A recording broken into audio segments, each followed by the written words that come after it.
नमस्कार.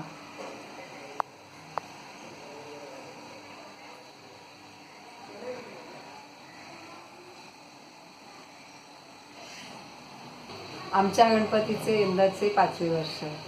त्यानिमित्त आम्ही सजावटीसाठी 64 कला हा विषय निवडलेला आहे.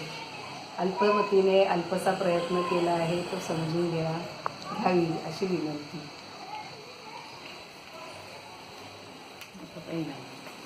14 विद्या, त्यामध्ये 4 वेद, 6 वेदांगे आणि न्याय, मीमांसा, पुराणे व धर्मशास्त्र हे येतं. 4 वेदांमध्ये ऋग्वेद, यजुर्वेद, सामवेद, अथर्ववेद. वेद हे आपल्या धर्मग्रंथातील, हिंदू धर्मातील भारतीय संस्कृतीचं प्रतीक मानलं जातं. आणि त्यात ऋग्वेद जो आहे तो अतिप्राचीन ग्रंथ असल्यामुळे वेद आहे. त्यामध्ये 1028 ऋचा व 10 अध्याय आहे. देवदेवतांच्या प्रार्थना, स्तुती व देवलोकांतील देवतांचे स्थान याचे वर्णन ऋग्वेदात केलेले आहे. यज्ञविधी व यज्ञात उच्चारले जाणारे मंत्र तसेच तत्वज्ञान यांचे वर्णन यजुर्वेदात केलेले आहे. यजुर्वेदाचा शुक्ल आणि कृष्ण या 2 शाखा आहेत. 40 अध्यायात एकूण 1975 मंत्र आहेत.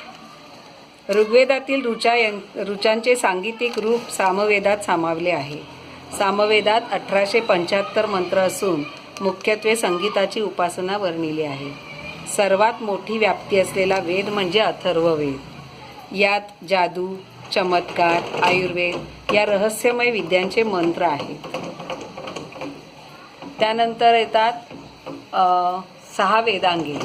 व्याकरण, तर संस्कृत भाषेतील शब्दांच्या व्यवहाराचे शास्त्र व्याकरणात आहे. ज्योतिषमध्ये ग्रहगती तथा सामुद्रिक जाणण्याची विद्या म्हणजे ज्योतिषविद्येचा अभ्यास आहे. निरुक्त, यामध्ये वेदांतील कठीण शब्द जे असतात ऋचा आणि मंत्रांतील त्यांचा अर्थ सांगणारे हे शास्त्र आहे. कल्प, धार्मिक विधी व्रतांचे वर्णन करणारे शास्त्र आहे.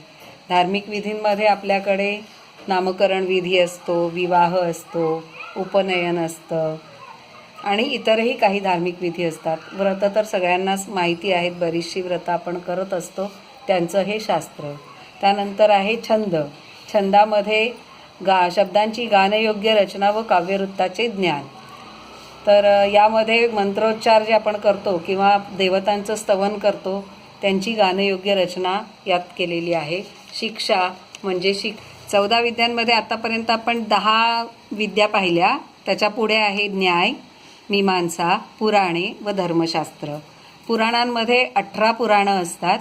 त्यांची नावं अशी: ब्रह्मपुराण, पद्मपुराण, विष्णुपुराण, शिवपुराण, मार्कंडेय पुराण, अग्निपुराण, लिंगपुराण, नारदीय पुराण, स्कंदपुराण, नारायण पुराण, भागवत पुराण, ब्रह्मांड पुराण, ब्रह्मवैवर्त, गरुड, कूर्म, मत्स्य, वामन, वराह आणि वायुपुराण.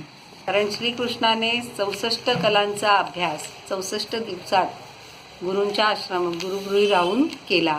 त्यामुळे त्याला आपण 64 कलांचा अधिष्ठाता म्हणतो. वर पाहत आहोत आपण की गीतज्ञानसाठी स्वरतरंग असा एक तक्ता बनवलेला आहे. त्याच्यामध्ये वाद्य, वादक आणि संगीताचे स्वर यांचं आरेखन केलेलं आहे. त्यानंतर आहे उदक घात. उदक घात म्हणजे जलविहार करणे, रंगीत पाण्याच्या पिचकारी करणे. उदक वाद्य, जलतरंग वाजविणे. त्यानंतर आहे चित्र शब्दापुपभक्ष विपाक क्रिया म्हणजे पाकक्रिया, स्वयंपाक करण्याची कला. पुढे आहे आभूषण भोजन. इथे सर्वजण आपण जे अलंकार अंगावर घालतो, सोन्या चांदीचे, रत्ना मोत्यांचे आणि काया सजवतो, त्याला म्हणतात आभूषण भोजन. त्यानंतर आहे दशनवस नांगरात म्हणजे दात, वस्त्रे, काया रंगविणे व सजविणे.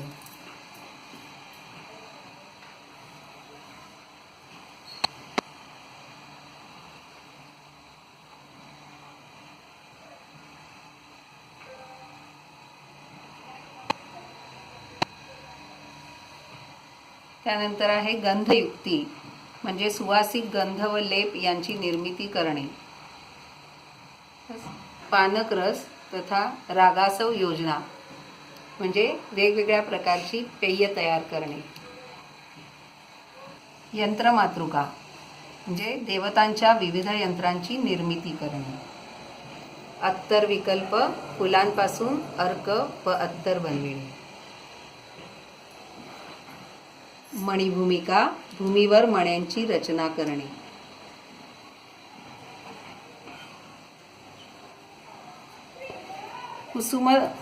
तंडुल कुसुमावली विकार म्हणजे तांदूळ व फुलांची रांगोळी काढणे. त्यानंतर पट्टिका वेत्रवाण कल्प म्हणजे नवार, सुंभ, वेत इत्यादींनी खाट बनविणे. आणि पुष्पास्तरण म्हणजे फुलांची कलात्मक शय्या करणे. या कॉटवर ही फुलांची कलात्मक शय्या करून दाखवलेली आहे. हे आहे कायाकल्प म्हणजे वृद्ध व्यक्तीला तरुण करणे. आणि कौचुमार योग म्हणजे कुरूप व्यक्तीला लावण्य संपन्न बनविणे. तर कंसाच्या नगरी मथुरा नगरीत जेव्हा कृष्ण गेला होता तेव्हा त्याच्या शरीराला सुगंधी चंदन लेप करत असे ती कुब्जा, जी अष्टांगी कुबडी होती. तिच्या सेवेने प्रसन्न होऊन श्रीकृष्णाने तिला आपल्या हस्तस्पर्शाने सुंदर युवती बनवलं, लावण्यवती ती बनली.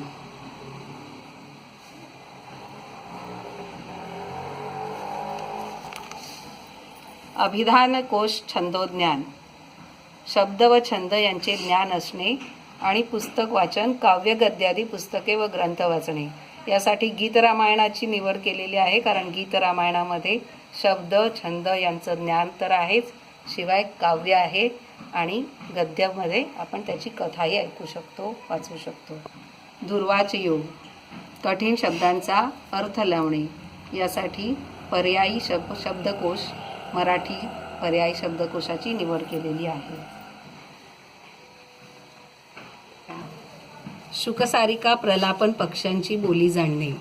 याची माहिती किंवा याचं आपल्याला उदाहरण जर पाहायचं झालं तर पंचतंत्रामध्ये पशुपक्ष्यांच्या ज्या कथा दिलेल्या आहेत, गोष्टी सांगितलेल्या आहेत, त्याच्यामध्ये आपल्याला पक्ष्यांच्या बोलीचा उपयोग कसा होतो ते कळतं. संपाठ आहे दुसऱ्याचे बोलणे ऐकून जसेच्या तसे बोलणे, जसे लहान मुलं बोलतात किंवा पोपट आपण शिकवल्यासारखं बोलतो ते. उत्सादन क्रिया अंगाला तेलाने मर्दन करणे म्हणजेच बॉडी मसाज. क्रिया विकल्प म्हणजे वस्तूच्या क्रियेचा प्रभाव उलटविणे. सूत्र तथा सूचीकर्म म्हणजे वस्त्राला रफू करणे आणि वस्त्रगोपन म्हणजे फाटलेले वस्त्र शिवणे. द्यूत क्रीडा जी आपल्या सर्वांना माहिती आहे, परिचयाची आहे की महाभारतात कौरव पांडवांनी द्यूत खेळला होता, ती द्यूत क्रीडा. त्यानंतर आहे मेषकुक्कुट लावक युद्धविधी, बोकड, कोंबडा इत्यादींच्या झुंजी लावणे. इथे कोंबड्याच्या झुंजीचं चित्र आपल्याला पाहायला मिळेल. तुर्ककर्म चरखा किंवा टकळीच्या सहाय्याने सूत काढणे. केशमार्जन कौशल्य म्हणजे मस्तकाला तेलाने मालिश करणे, ज्याला आपण हेड मसाज असं म्हणू शकतो. माल्यग्रथन म्हणजे वेण्या, पुष्पमाला, हार, गजरे बनविणे. कर्णपत्रभंग पानाफुलांपासून कर्णफुले बनविणे. केशशेखर पिढज्ञान म्हणजे मुकुट बनवणे व केसात फुले माळणे. यासाठी आपल्याला जे चित्र पाहायला मिळते ते आहे शकुंतलेचे. आकर ज्ञान म्हणजे खाणींविषयी अंतर्गत सखोल ज्ञान असणे. धातुवध म्हणजे कच्ची धातू पक्की व मिश्र धातू वेगळी करणे. यामध्ये आपल्याला सर्व खनिजांची चित्र पाहायला मिळतील जी भारतात आढळतात.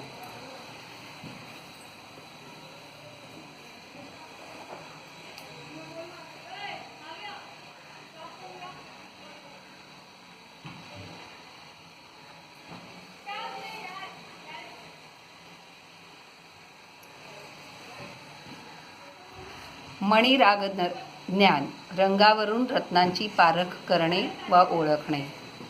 खाली आपल्याला काही रत्न दिसत आहेत, उदाहरणार्थ हिरा, पाचू, माणिक, पुष्कराज, क्षीरस्फटिक. रत्नरौप्य परीक्षा अमूल्य धातू व रत्ने यांची पारख करणे. विशेषक छेद ज्ञान म्हणजे कपाळावर लावायचे तिलकांचे साचे तयार करणे. नेपथ्य योग ऋतुकालानुसार वस्त्रालंकाराची निवड करणे. इथे जे वरातीचं चित्र लावलेलं आहे, कारण लग्न समारंभामध्ये आपण विविध प्रकारच्या पोशाख करत असतो आणि तिथे आपल्याला वेगवेगळे वस्त्रालंकार दिसून येतात याकरिता. पुष्पशकटिका निमित्त ज्ञान प्राकृतिक लक्षणाद्वारे भविष्य सांगणे. भविष्य हे नेहमी राशीवर अवलंबून असते, त्यामुळे इथे राशीचक्र लावण्यात आलेले आहे. वैजापिकी विद्याज्ञान म्हणजे दुसऱ्यावर विजय मिळविणे. अर्थातच शिवरायांनी सर्वांवरच विजय मिळवलेला होता. ते किती पराक्रमी होते हे आपल्या सर्वांनाच माहीत आहे. तक्षण कर्म म्हणजे लाकडावर कोरीव काम करणे. या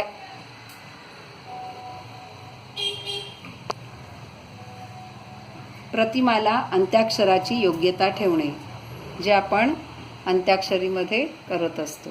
काव्य समस्यापूर्ती अर्धकाव्य पूर्ण करणे. मानसी काव्यक्रिया शीघ्र कवित्व करणे. प्रहेलिका कोटी उखाणे वा काव्यातून प्रश्न विचारणे.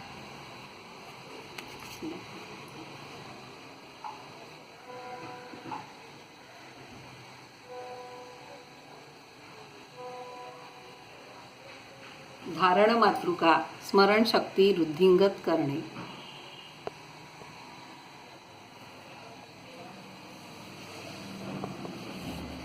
हस्तलाघव म्हणजे हस्तकौशल्य तथा हातांनी कलेची कामे करणे.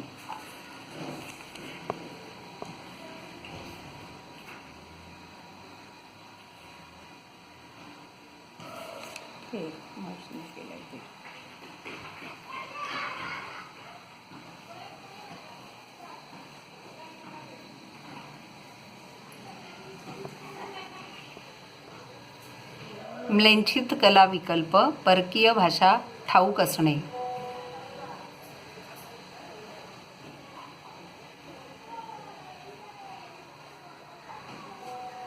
भाषाज्ञान देशी विदेशी बोलींचे ज्ञान असणे.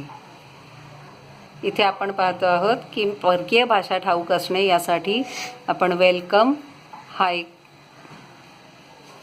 तक्ता बनवलेला आहे. त्यामध्ये जगातील बऱ्याचशा भाषांचा समावेश आहे. चित्रयोग चित्र काढून रंगवणे.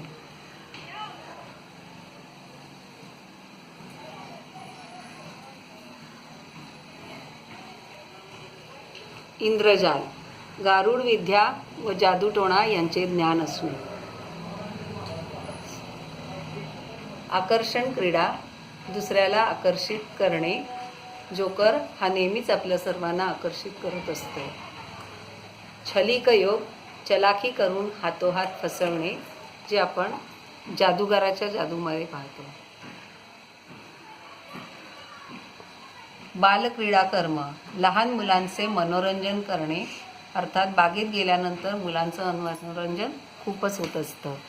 वृक्षायुर्वेद योग उपवन कुंज वाटिका उद्यान बनवणे.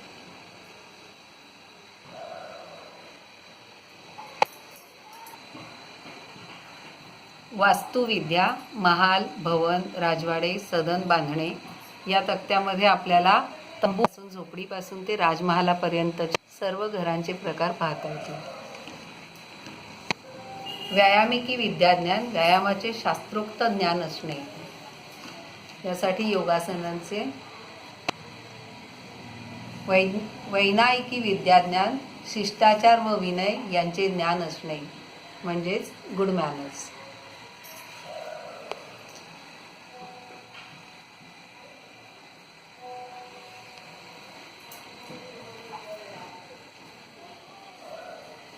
करपल्लवीद्वारे संभाषण करणे.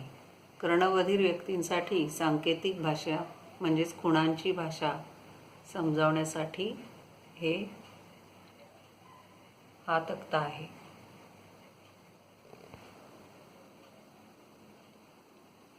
यापुढे आहे सर्वश्रुत सर्वांना माहीत असलेलं नृत्य ज्ञान आणि नाट्य आख्यायिका दर्शन. नृत्यज्ञानामध्ये नृत्याविषयीचे शास्त्रोक्त सखोल ज्ञान असणे आणि नाट्य आख्यायिका दर्शनात नाटकात अभिनय करणे आणि या दोन्हीमध्ये नाट्य आख्यायिका दर्शनामध्येच माल्यग्रंथ विकल्प हेही आपल्याला दिसून येतं. वस्त्रप्रावरणांची योग्य निवड नाटक सिनेमा यात केली जाते.